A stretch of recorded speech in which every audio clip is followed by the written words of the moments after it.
আমরা করব যে আজকের পর্বে তোমাদের সবাইকে শুভেচ্ছা জানিয়ে শুরু করছি আমাদের আজকের আয়োজন। তোমাদের সাথেই আছি আমি সিনথিয়া জান্নাত। প্রতি পর্বের মতো শুরুতেই জানিয়ে দিচ্ছি এই সপ্তাহের সংবাদ শিরোনামগুলো। পুরনো কারিকুলামে বার্ষিক পরীক্ষা নেওয়ার সিদ্ধান্ত হওয়ায় ভালো ফলাফল করতে গাইডমুখী হয়ে পড়ছে শিক্ষার্থীরা।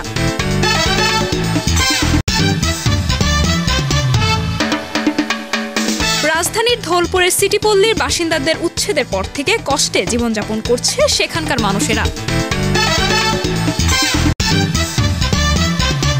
সারা দেশে সরকারি ও বেসরকারি বিদ্যালয়ে শুরু হয়েছে অনলাইনে ভর্তির আবেদন। লটারির মাধ্যমে শিক্ষার্থী বাছাই ও ভর্তি প্রক্রিয়া নিয়ে অসন্তুষ্ট অভিভাবকরা। এবারে বিস্তারিত। পুরনো কারিকুলামে বার্ষিক পরীক্ষা নেওয়ার সিদ্ধান্ত, ভালো ফলাফল করতে গাইডমুখী হয়ে পড়ছে শিক্ষার্থীরা। গাইডের প্রতি নির্ভরশীলতা কমাতে শিক্ষকদের বড় ভূমিকা পালন করতে হবে বলে মত বিশেষজ্ঞদের। বিস্তারিত ফারিয়া আক্তারের রিপোর্টে। সরকার পতনের পর পরিবর্তন করা হয়েছে শিক্ষাক্রমের। আগের কারিকুলামে নেওয়া হবে বার্ষিক পরীক্ষা। আগের কারিকুলামের সাথে পরীক্ষা নেওয়ার পদ্ধতির সাথে পাঠ্য বইয়ের মিল না থাকায় ভালো ফলাফল করতে গাইড বইয়ের উপর নির্ভরশীল হচ্ছে শিক্ষার্থীরা। বর্তমান সময়ে আমাদের গাইডের প্রতি এবং বইয়ের প্রতি দুইটাকেই সমানভাবে দেওয়া হচ্ছে। যেই প্রশ্নগুলো পারছি না আমরা, সেগুলো গাইড থেকে আমরা ওই প্রশ্নের উত্তরগুলো পাই। বই যেভাবে লেখা আমরা নাও বুঝতে পারি, সেটা আমরা বোঝার জন্য বা সেটাকে সম্পূর্ণভাবে সম্পূর্ণভাবে পাওয়ার জন্য গাইড আমাদের সাহায্য করে। ম্যাডামরাও আমাদের অনেক সাহায্য করছে, তাদেরকে অনেক ধন্যবাদ। তারা বইয়ের সাথে সাথে গাইডেরও হালকা সাহায্য নিয়ে আমাদের অনেক বুঝিয়েছেন। দুইটা পদ্ধতি আমাদের কাছে রাখছে, একটা হচ্ছে মেইন বইয়ের যে কথাগুলো সেগুলোকে ক্যাপচার করা, আর একটা গাইড বই যেটা কিনেছি সেটা জাস্ট আমরা পড়ছি না, আমরা শুধু ধারণা নিচ্ছি যে কিভাবে এক্সামের কোয়েশ্চেনটা আসবে বা কিভাবে আমরা প্রস্তুতি নিতে পারি। গাইড থেকে পরে সে মুখস্থ বিদ্যা সরাসরি লিখে দিতেছে, সে কিছু বুঝতেছে কিনা সে নিজেও সেটা বলতে পারে না। কিন্তু এখন আমাদের এই যে কারিকুলামটা হঠাৎ করে চেঞ্জ হয়ে গেছে, এখন আমরা কিভাবে করবো, আর হাতেও কয়েকটা মাস আছে, তো সেক্ষেত্রে এখন আমাদের অনেক পরিমাণ গাইডের দরকার হয়ে পড়তেছে, কারণ আমরা আসলে কিছুই বুঝতে পারতেছি না, অনেক জায়গায় আমাদের সমস্যা হইতেছে। 2023 সালে করা গণসাক্ষরতা অভিযানের এক গবেষণার তথ্য বলছে, দেশে প্রাথমিক ও মাধ্যমিক পর্যায়ের বিদ্যালয়ে পড়ুয়া প্রায় 81% শিক্ষার্থী গাইড বই ছাড়া পড়তে পারে না। 79% প্রাথমিকের শিক্ষার্থীরা তাদের পাঠ ও পরীক্ষার প্রস্তুতির জন্য সহায়ক বই অনুসরণ করছে। তাই আবারও যেন গাইড বইয়ের ওপর নির্ভর না হয় সেদিকে লক্ষ্য রাখার তাগিদ বিশেষজ্ঞদের। আসলে আমাদের শিক্ষা ব্যবস্থা তো একটা অস্থিরতার মধ্যে দিয়ে গিয়েছে এবং যাচ্ছে।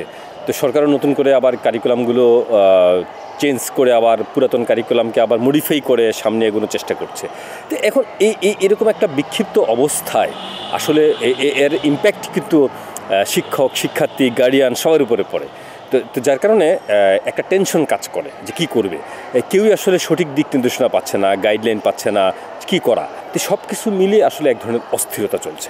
তো এই অস্থিরতা কাটানোর উপায়টা হলো, চমৎকার উপায় হলো, যদি আমাদের মিনিস্ট্রি থেকে একটা গাইডলাইন দিয়ে দেওয়া হয়, হ্যাঁ, যে অ্যাসেসমেন্টটা কীভাবে হবে, মূল্যায়নটা কীভাবে হবে, এই মূল্যায়নের একটা গাইডলাইন যদি দিয়ে তাদের ওয়েবসাইটে দিয়ে দেওয়া হয় এবং শিক্ষকদেরকে অ্যাওয়ার করা হয় এবং গার্ডিয়ানদেরকেও বলে দেওয়া হয় যে এই মূল্যায়নের এই গাইডলাইনটা হলো এরকম, এভাবে মূল্যায়ন করা হবে, এই জিনিস থাকবে, এই পদ্ধতিতে মূল্যায়ন করা হবে। তো তখন গার্ডিয়ানরা, শিক্ষকরা এবং শিক্ষার্থীরা আশ্বস্ত হবে এবং সুস্থিরভাবে শিক্ষকরাও ওই গাইডলাইন অনুযায়ী মূল্যায়নটা অনুষ্ঠিত করবে। যার কারণে এই গাইডমুখী প্রবণতা এবং কোচিংমুখী প্রবণতা এবং যে প্রাইভেট টিউটরমুখী যে প্রবণতা, এটা কমবে। সবচেয়ে স্বস্তিতে থাকবে গার্ডিয়ানরা এবং শিক্ষার্থীরা। আমি মনে করি এটা খুব জরুরি ভিত্তিতে বসে এটা এই দ্রুততার সাথে একটা গাইডলাইন তৈরি করে, ফ্রেমওয়ার্ক তৈরি করে এটা ওয়েবসাইটে পাবলিশ করে দেওয়া উচিত। শ্রেণীর পাঠ্য বইয়ের মান সম্মত করা গেলে গাইড বই কিংবা কোচিংমুখী হতে হবে না শিক্ষার্থীদের, এমনটাই বলছেন শিক্ষাবিদরা। ফারিয়া আক্তার, আমরা করব জয়, এটিএন বাংলা, ঢাকা। ঢাকার বস্তিগুলোতে শিশুদের জীবনযাপন যেন কেবল বেঁচে থাকার জন্য অবিরাম সংগ্রামের এক প্রতিচ্ছবি। এসব শিশুদের বেশিরভাগই বেড়ে ওঠে চরম দারিদ্র্যের মাঝে, যেখানে নিরাপদ আশ্রয়, বিশুদ্ধ পানি ও পর্যাপ্ত খাবারের অভাব নিত্যসঙ্গী। বিশেষজ্ঞরা বলছেন, এসব শিশুর জীবনকে সুন্দর করে গড়ে তোলার জন্য সমাজ এবং রাষ্ট্রের পাশাপাশি পরিবারেরও বড় ভূমিকা রয়েছে। বিস্তারিত আনিশা আমিরের রিপোর্টে। রাজধানীর বেগুনবাড়ি বস্তির বাসিন্দা নূপুর, যিনি তার কন্যা সন্তানকে নিয়ে প্রতিনিয়তই জীবনযুদ্ধে লড়াই করছেন। প্রতিদিনের খাবার জোগাড় করা এবং মেয়ের জন্য একটু ভালো ভবিষ্যৎ করতে নূপুরের লড়াই যেন শেষ হয় না। আমি এখানে আসছি, আমার 1 মাসের মেয়ে 2টা নিয়ে আসছি। একটা হচ্ছে কোলের, ছোটো মেয়েটা কোলের, আর বড় মেয়েটা 1 পাও 2 পা করে হাঁটে। তখন আমার হাজব্যান্ড দ্বিতীয় বিয়ে করার পরে আমার আশেপাশে কেউ ছিল না আমার সাহায্য করার মতন। তখন এই কারণ বাজারে আমি অনেক তরকারি বিক্রি করছি, টুকায় আর পানি টাইনা কারণ বাজারে বিক্রি করছি। আমি চেষ্টা করতেছি, আমার জানা মতন আমি বাড়িতে আমার মার অংশ একটু জায়গা ছিল, ওটা আমি কিনছি। এখন একটু আশা আছে, ইচ্ছা আছে একটু ঘর তুলবো। ঘরটা তুলতে পারলে মনে করেন আমার চিন্তা নাই। বড় মেয়েটা মাদ্রাসায় পড়ে, হাফিজি পড়ে। এখন আমার এই মেয়েটা আমি ঢাকা রাখছি, কারণ বাজার স্টেশনে মাদ্রাসা পড়াইতেছি। ঠিক আছে, আমার প্রতি মাসে 5,000 টাকা যায়, তো আমি বন্ধ করি না, জানি আমার মেয়ে 2টা মানুষ হয়। বস্তির অন্ধকারে নূপুরের মতো আরও অসংখ্য মা বাবা এবং তাদের সন্তানরা কঠিন জীবনযাপন করছেন। সীমিত আয়ের মধ্যে প্রতিদিনের খাবার ও মৌলিক চাহিদাগুলো পূরণের লড়াই করে চলছে, যা শিশুদের জন্য ভালো খাবার, শিক্ষা বা চিকিৎসার ব্যবস্থা করতেই কষ্টকর। আমরা বাচ্চাদের স্কুলে দিতে পারতেছি না, অনেক কষ্ট হয়। কারেন্ট নাই, এখানে মনে করেন বাথরুম নাইকা, পানি টানি কিছু নাই, তার জন্য অনেক কষ্ট করি আমরা। গোবরের ভিতর পদ্মার ফুল ফুটে না, কিন্তু আল্লাহ তো আমার মতটুক ভাগ্য রাখে নাই, কিংবা অতটুক সমর্থ রাখে নাই যে আমরা পোলাপান লেয়াপড়া করাইয়া একটা ভালো প্রতিষ্ঠান করুম। বিশেষজ্ঞরা বলছেন, নিয়মতান্ত্রিকভাবে তাদের একটি পুনর্বাসন প্রক্রিয়ার ব্যবস্থা করা গেলে এই শিশুরাও আলোর মুখ দেখতে পারে। যে অবস্থায় এখন বস্তিতে বসবাসকারী শিশুরা আছে, তাদেরকে যদি এই অবস্থাতেই রাখা হয় তাহলে সুনাগরিক হিসেবে গড়ে ওঠার সম্ভাবনা অনেক কম। বাচ্চারা একটা সার্টেন টাইম পর্যন্ত যে স্কুলে আর আসলে কন্টিনিউ করে না, তারা শিক্ষার ব্যাপারটাকে একেবারেই হালকাভাবে নেয় এবং পরিবারও মনে করে ওই স্কুলে পাঠায় তাদের যে বেনিফিটটা পাবে তার চেয়ে সে বাবা বা মার সাথে কাজ করলে কিংবা রাস্তায় স্ট্রিটে যদি ভিক্ষাও করে, ভিক্ষাবৃত্তি বা ফুল বিক্রি, সেটা তাদের ইনকামটা বেড়ে যাবে। ফলে এই ক্ষেত্রে যে জিনিসটা হচ্ছে, তারা অর্থ ইনকামের দিকে বেশি ঝুঁকে যাচ্ছে, যে কারণে তাদেরকে রাষ্ট্র সুযোগ সুবিধা দিলেও সেই সুযোগটা তারা গ্রহণ করছে না। রাষ্ট্রকে খেয়াল করতে হবে, সুযোগও দিতে হবে এবং সুযোগের যদি সদ্ব্যবহার না করে, এখানে রাষ্ট্রকে দায়িত্ব নিতে হবে তার পরিবারকে এবং প্যারেন্টসদেরকে বিশেষ ব্যবস্থার আওতায় আনা। বস্তির শিশুদের জন্য নিরাপদ ও সুস্থ জীবন নিশ্চিত করার দায়িত্ব শুধু সরকারের নয়, সমগ্র সমাজে। তাদের জীবনযাত্রার মান উন্নয়ন আমাদের সমাজকে আরও মানবিক ও প্রগতিশীল করে তুলবে। নানা ধরনের প্রতিকূলতা ও ছিন্নমূল পরিবেশে বেড়ে উঠছে বস্তিতে জন্ম নেওয়া এই সকল শিশুরা। তাদের জন্য নেই প্রয়োজনীয় শিক্ষা এবং স্বাস্থ্য ব্যবস্থা। জীবন সংগ্রামে বেঁচে থাকার তাগিদে শিশুরা বাধ্য হচ্ছে কঠোর পরিশ্রমে, যার ফলে অনেকে পড়াশোনা থেকে ঝরে পড়ছে। আনিস শামিন, আমরা করব জয়, এটিএন বাংলা, ঢাকা। সারা দেশে সরকারি ও বেসরকারি বিদ্যালয়ে অনলাইনে ভর্তির আবেদন শুরু হয় 12 নভেম্বর থেকে। এই প্রক্রিয়া চলবে 30 নভেম্বর বিকেল 5টা পর্যন্ত। ডিসেম্বরে সম্পূর্ণ হবে ডিজিটাল লটারির মাধ্যমে শিক্ষার্থী বাছাই ও ভর্তি প্রক্রিয়া। লটারির মাধ্যমে বাছাইয়ের ক্ষেত্রে কিছুটা আপত্তি রয়েছে অভিভাবকদের, তবে এই প্রক্রিয়াটিতে ইতিবাচকভাবেই দেখছেন শিক্ষা সংশ্লিষ্টরা। বিস্তারিত দেখুন মোহাম্মদ মোবারক হোসেনের রিপোর্টে। করোনার পর গত কয়েক বছর ভর্তি পরীক্ষা এবং নির্দিষ্ট কিছু শ্রেণীতে লটারির মাধ্যমে স্কুলে ভর্তি নেওয়া হলেও আসন্ন 2025 সাল থেকে প্রথম থেকে নবম শ্রেণী পর্যন্ত সারা দেশে অনলাইন রেজিস্ট্রেশন করে ডিজিটাল লটারির মাধ্যমে ভর্তি নেওয়া হবে। 12 নভেম্বর থেকে শুরু হওয়া এই অনলাইন আবেদন করা যাবে 30 নভেম্বর পর্যন্ত। লটারির মাধ্যমে ভর্তির বিষয়টিকে ইতিবাচকভাবে দেখছেন না বেশিরভাগ অভিভাবকেরা। মেধার কতটুকু যাচাই করা সম্ভব হবে তা নিয়ে তারা সন্দিহান। বাচ্চা যদি পরীক্ষার মাধ্যমে ভর্তি হয় তাহলে ওর সঠিক মেধার মূল্যায়নটা করা হবে। আর লটারিতে তো একটা ভালো বাচ্চাও নাও আসতে পারে। লটারিটা হলো আসলে ভাগ্যের ব্যাপার, কিন্তু লিখিতভাবে যদি পরীক্ষা, তাহলে বাচ্চাদের যে মেধাটা আমরা যাচাই করতে পারি। লটারি না হয়ে সঠিকভাবে যদি পরীক্ষা নিয়ে হতো ভর্তিটা, তাহলে এটা বেটার হতো। তবে বিশেষজ্ঞরা বলছেন, এরূপ উদ্যোগের ফলে তুলনামূলক পিছিয়ে পড়া শিক্ষার্থীরা নিজেদেরকে পরিপক্ক করে তোলার জন্য সুযোগ পাবে। ছোট ছোট শিশুদের যে বিভিন্ন প্রতিষ্ঠানে বিদ্যালয়ে ভর্তির জন্য যে লটারির মাধ্যমে যে সরকারের যে সুযোগ, আমি বলবো যে এটা আমি ইতিবাচকভাবেই দেখছি। আমি মনে করি এতে সবার জন্য একটা সমান সুযোগের একটা ক্ষেত্র তৈরি হয়েছে। যদি আপনি পরীক্ষা বা অন্যান্য মাধ্যমে নেন, সেখানে কিন্তু এক ধরনের কি বলা যায়, শহরের শিক্ষার্থীদের একটা বড় অংশ দেখা যাচ্ছে সেখানে ভর্তির সুযোগ পায়, যেখানে গ্রামের বা একটু পিছিয়ে পড়া শিক্ষার্থীদের ভর্তির সুযোগটা অনেকটা কমে যায়।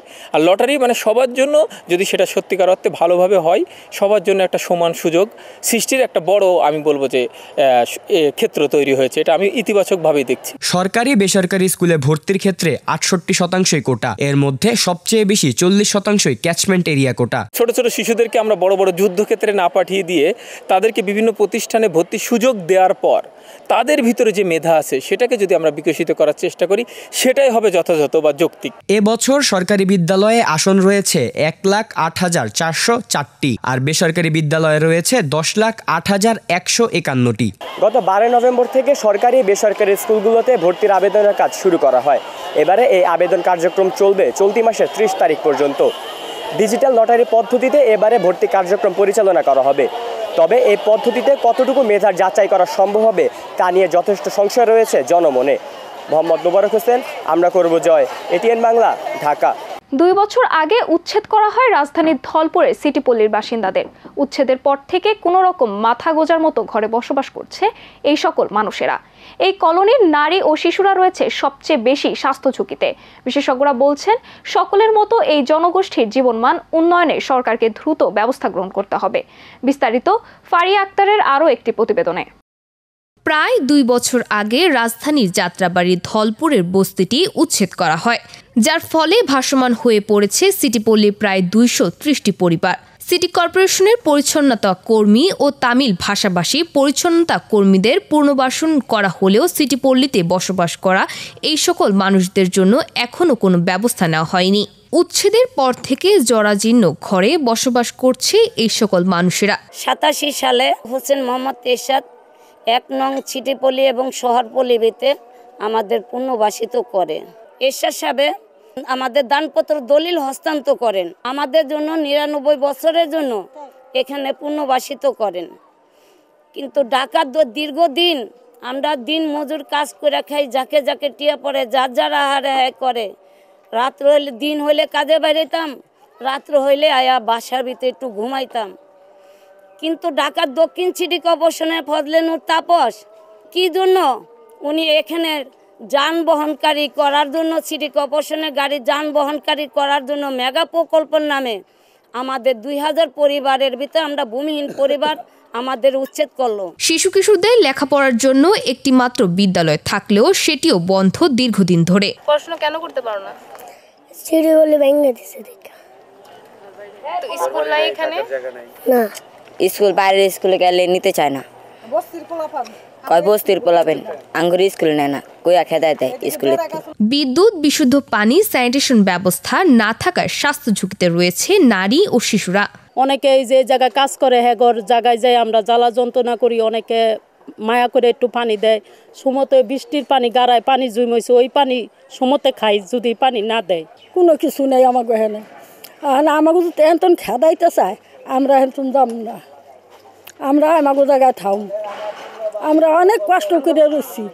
এই যে কয় মাস আসছিলাম বাইরে রাস্তাঘাটে, আমার স্বামীটারও অসুখ হয়ে গেছে, ঘরে পড়ে দিচ্ছে।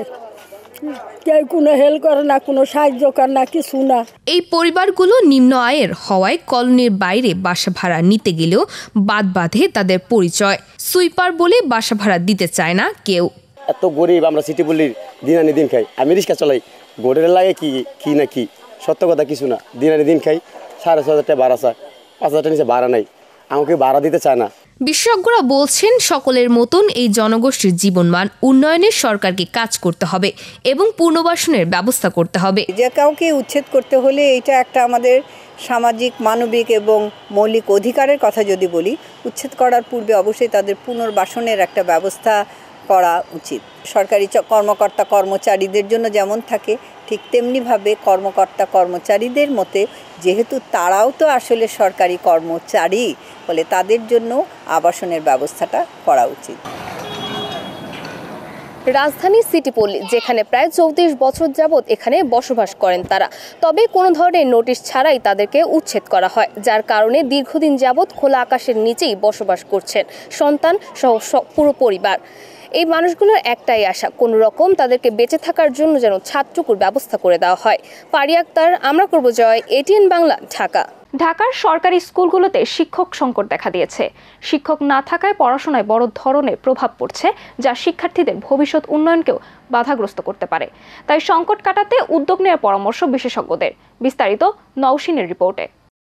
শিক্ষার্থীদের জ্ঞান অর্জনের ক্ষেত্রে বড় ভূমিকা পালন করে শিক্ষকরা। তবে দেশের সরকারি অনেক শিক্ষা প্রতিষ্ঠানে শিক্ষক সংকট দেখা দিয়েছে। আমরা রাজধানীর বেশ কিছু স্কুলে গিয়েছি। মোহাম্মদপুর মডেল স্কুল অ্যান্ড কলেজে পর্যাপ্ত পরিমাণে শিক্ষক নেই বলে জানায় এখানকার শিক্ষার্থীরা। এখন শিক্ষকের সংখ্যাটা কম এবং আমাদের সিলেবাসটা এখন শেষ করতে হবে যেভাবেই হোক, তো সেই কারণে এখন শিক্ষকদের পর্যাপ্ত সহায়তা আমরা কামনা করছি। কখনো ক্লাস হচ্ছে, কখনো ক্লাস হচ্ছে না, যার কারণে আমরা স্কুলে আসতেছি না, বাসায় আমরা অজুহাত দিয়েছি যে ক্লাস হচ্ছে না। আবার অনেকে অভিযোগ করেছেন কমার্স ও আর্টসের বিভাগের বিষয়গুলোর যথেষ্ট শিক্ষক নেই বিদ্যালয়গুলোতে। আমাদের প্রত্যেকটি বিষয়ের জন্য একটি নির্দিষ্ট শিক্ষকের প্রয়োজন হয়, কিন্তু সেটি না থাকার কারণে আমরা অন্যান্য শিক্ষকরা পড়াচ্ছে সাবজেক্টটা, কিন্তু তাতে আমাদের ফুলফিলভাবে কভার হচ্ছে না। সিলেবাস শেষ করা আমাদের জন্য একটু চ্যালেঞ্জিংও হয়ে যাচ্ছে, কারণ শিক্ষকদের সংখ্যা কম থাকার কারণে আমাদের হচ্ছে সিলেবাস এক একবার এক এক ধরনের কমান্ড পাচ্ছি আমরা, যার কারণে আমরা হচ্ছে সিলেবাস আগাতে পারছি না সেরকম, যার ফলে শিক্ষার্থীদের পড়াশোনা ব্যাহত হচ্ছে, পরীক্ষা প্রস্তুতিও নিতে পারছেন না তারা। যেহেতু দশম শ্রেণীতে আমরা নতুন কারিকুলামে বিভাগ বিভাজন হচ্ছে, বিজ্ঞান, মানবিক এবং বাণিজ্য শাখায় আলাদা করে পাঠদান করতে হচ্ছে, সেই জন্য সংশ্লিষ্ট বিভাগের জন্য সংশ্লিষ্ট শিক্ষক অপরিহার্য করেছে।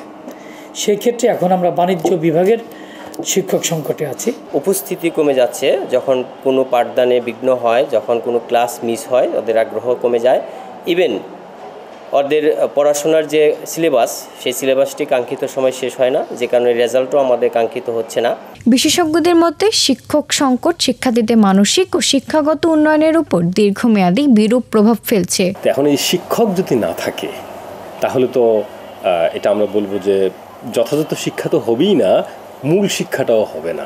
শিক্ষার্থীদের শিক্ষণ ঘাটতিটা থেকে যাচ্ছে এবং তারা যেভাবে বিকশিত হওয়ার কথা, যা পাওয়ার কথা তারা সেই জিনিসগুলো তারা পাচ্ছে না, সেই জায়গা থেকে তারা বঞ্চিত হচ্ছে এবং পরবর্তী স্টেজে তারা যখন যাচ্ছে উচ্চশিক্ষাতে, এই গ্যাপটা নিয়েই তারা যাচ্ছে তখন। দ্বিতীয়ত হলো খুব গুরুত্বপূর্ণ হলো যে মানসম্মত শিক্ষক। আমরা শিক্ষকের নামে আমরা আসলে কাদেরকে নিয়োগ দিচ্ছি, তারা কি সে আগ্রহ আছে, ইচ্ছা আছে, সেই জ্ঞান আছে, নাকি একটা চাকরি করার জন্য তারা শিক্ষকতা করছেন। এবং শিক্ষকের আমাদের বেতন কাঠামো অথবা মর্যাদা যে আসন আমরা বলি, সেগুলোতে কি মেধাবীদেরকে কি আকৃষ্ট করছে? শিক্ষক সংকট কাটাতে উদ্যোগ নিতে হবে, নয়তো শিক্ষার্থীদের ভবিষ্যৎ উন্নয়নে বাধাগ্রস্ত হবে বলে মত বিশেষজ্ঞদের। শিক্ষা প্রতিষ্ঠানগুলোতে শিক্ষকদের সংখ্যা কম থাকায় পড়াশোনায় ব্যাঘাত ঘটছে শিক্ষার্থীদের। কোনো শিক্ষা প্রতিষ্ঠানে শিক্ষকের সংকটে শেষ হচ্ছে না সিলেবাসও। এতে চিন্তিত শিক্ষার্থী সহ অভিভাবকরাও। দ্রুত সমস্যা সমাধানের তাগিদ বিশেষজ্ঞদের। নওশিন জাহান তাসমিয়া, আমরা করব জয়, এটিএন বাংলা, ঢাকা। দেশে ক্রিকেট খেলার আগ্রহ বাড়ছে শিশু কিশোরদের মাঝে। রাজধানীতে ব্যক্তি উদ্যোগে বেড়েছে একাডেমির সংখ্যা। ঢাকা আর ঢাকার বাইরে মিলিয়ে প্রায় ৩০০রও বেশি একাডেমি রয়েছে। প্রশিক্ষকরা বলছেন, সঠিক প্রশিক্ষণ পেলে জাতীয় দলে খেলার সুযোগ পেতে পারে এই শিশুরাও। বিস্তারিত সাম্মুর সালিন খোকার রিপোর্টে। দেশের বর্তমান প্রেক্ষাপটে এখন ক্রিকেট জনপ্রিয়তা শীর্ষে। ক্রিকেটার হতে আগ্রহ বাড়ছে শিশুদের মাঝেও। স্বপ্ন পূরণে ক্রিকেট হাতে কলমে প্রশিক্ষণ নিতে কলাবাগান মাঠে শিশু কিশোররা। তাদের চোখে মুখে একটাই স্বপ্ন, বড় হয়ে সাকিব, মুশফিক, মোস্তাফিজের মতো জাতীয় দলে খেলতে চায় তারা। তুমি বড় হয়ে কি হতে চাও? আমি বড় হয়ে একটা ভালো ক্রিকেটার হতে চাই। ক্রিকেট নিয়ে বর্তমানে অবস্থা তোমাদের খেলাধুলা কীরকম চলতেছে? আমার অনেক খারাপ, প্র্যাকটিস তো কম হয় বাসায়, আর ভালো খেলার চেষ্টা করবো ইনশাল্লাহ। কত বছর বয়স তোমার? আমার বয়স 10। এখানে কত বছর ধরে ক্রিকেট খেলছো? 7-8 মাস। তোমার এখানে ক্রিকেট খেলার ইচ্ছা কোথা থেকে জন্মালো, আর তুমি বড় হয়ে কি হতে চাও? আমি বড় হয়ে ক্রিকেটার হতে চাই। এটা আমি ছোটবেলায় টিভিতে দেখতাম, তারপর থেকে আমার ক্রিকেট খেলার ইচ্ছা। কোন ক্লাসে পড়ো? আমি 4-এ পড়ি। বড় বয়স কত? আমার বয়স 11। তুমি কত বছর ধরে এই খেলা খেলছো? আমি এখানে এই ক্লাবে প্রায় 2 বছর ধরে আসছি। তুমি বড় হয়ে কি করবে? আমি বড় হয়ে একটা ভালো ক্রিকেটার এবং একটা ভালো মানুষ হতে চাই। তোমার প্র্যাকটিস কেমন চলছে ক্রিকেটের উপর যদি বল? হ্যাঁ, এই যে আলহামদুলিল্লাহ ভালোই চলতেছে, স্যাররা অনেক সাপোর্ট দিচ্ছে। সেই স্বপ্নে বাধা নয়, বরং সহযোগী হয়ে সমান তালে সহযোগিতা করছে অভিভাবকরাও। মাঠে এসে সন্তানকে অনুপ্রেরণা জুগিয়ে যাচ্ছে তারা। বড় ছেলে ছিল, এখন মেছোটাকে নিয়ে আসছি। বড় ছেলে কয়েক বছর খেলছে, এখন অন্য ক্লাবে আছে, এখানে অনেক ভালো, সেই জন্য আমার মেছোটাকেও এখানে ভর্তি করাইছি। ভবিষ্যতে খেলার দিকেই আফগানের ইচ্ছা, এখন বাকিটা আল্লাহর হাতে। ধানমন্ডি এলাকার কলাবাগান মাঠে এমনই সব ক্ষুদে ক্রিকেটারদের ক্রিকেটের কলা কৌশল রপ্ত করানোয় ব্যস্ত এই প্রশিক্ষক। মূলত আমাদের একাডেমিতে ছোট বাচ্চারাই বেশি, ওইখান থেকে আমরা শুরু করি ট্রেনিংটা, বেসিক পর্যায় থেকে আমরা শুরু করি। যখন ওরা বেসিক নিয়ে কাজ করতে করতে যখন ওরা একটু বেসিকের উপরে স্ট্রং হয়ে যায়, তখন আমরা অ্যাডভান্স লেভেল নিয়ে কাজ করি। সামনে ফার্স্ট ডিভিশন আছে, তারপরে থার্ড ডিভিশন অলরেডি চলতেছে, সেকেন্ড ডিভিশন আছে, তো হয়তো তারা বিভিন্ন ক্যাটাগরিতে হয়তো অংশগ্রহণ করতে পারবে। ক্রিকেটে আগ্রহ বেড়েছে শিশুদের, সাথে বাবা মায়েদেরও। রাজধানীতে ব্যক্তি উদ্যোগে বেড়েছে একাডেমির সংখ্যা। ঢাকা আর ঢাকার বাইরে মিলিয়ে প্রায় 300 একাডেমি আছে বর্তমানে। এই ক্রিকেট খেলার জন্য প্রত্যেকটা শিশু করছে কঠোর পরিশ্রম ও তাদের ইচ্ছে ক্রিকেটের উপর নিজের ক্যারিয়ার তৈরি করা। প্রত্যেক অভিভাবকরা উৎসাহ দিচ্ছে তাদের শিশুদের, যেন তারা ভবিষ্যতে ক্রিকেটের উপর নিজের ক্যারিয়ার তৈরি করতে পারে। এছাড়াও কোচেরাও তাদেরকে সাহায্য করছে নিজের ক্যারিয়ার ক্রিকেটের উপর তৈরি করার জন্য। তারা চায় যে জাতীয় দলে গিয়ে ক্রিকেট খেলতে এবং বাংলাদেশের মুখ উজ্জ্বল করতে। সামুর সালিন আহমেদ, আমরা করব জয়, এটিএন বাংলা। দেখতে দেখতে শেষ হয়ে গেল আমরা করব জয়ের জন্য নির্ধারিত সময়। তোমাদের ভালো লাগা, মন্দ লাগা কিংবা কোনো বিষয়ে পরামর্শ থাকলে আমাদের কাছে চিঠি লিখে জানাতে পারো। আমাদেরকে চিঠি লিখবার ঠিকানা: পরিচালক, আমরা করব Joy, ATN Bangla, multimedia production company limited, ওয়াসা ভবন, 2য় তলা, 98 কাজী নজরুল ইসলাম এভিনিউ, কারণ বাজার, ঢাকা 1215 বাংলাদেশ। এছাড়াও তোমরা চাইলে আমাদের কাছে ইমেল পাঠাতে পারো। আমাদের ইমেল অ্যাড্রেস atn.amrakorbojoy@gmail.com। এছাড়াও তোমরা চাইলে আমাদের সাথে যোগাযোগ করতে পারো স্ক্রিনে দেখানো নাম্বারটিতে 01317070842। এই ছিল আমাদের আজকের আয়োজন। দেখা হবে আগামী পর্বে নতুন কোনো সংবাদ কিংবা পুরনো কোনো সংবাদের নতুন কোনো অগ্রগতি নিয়ে। সেই পর্যন্ত সবাই ভালো থেকো, সুস্থ থেকো এবং চোখ রেখো এটিএন বাংলার পর্দায়। আল্লাহ হাফেজ।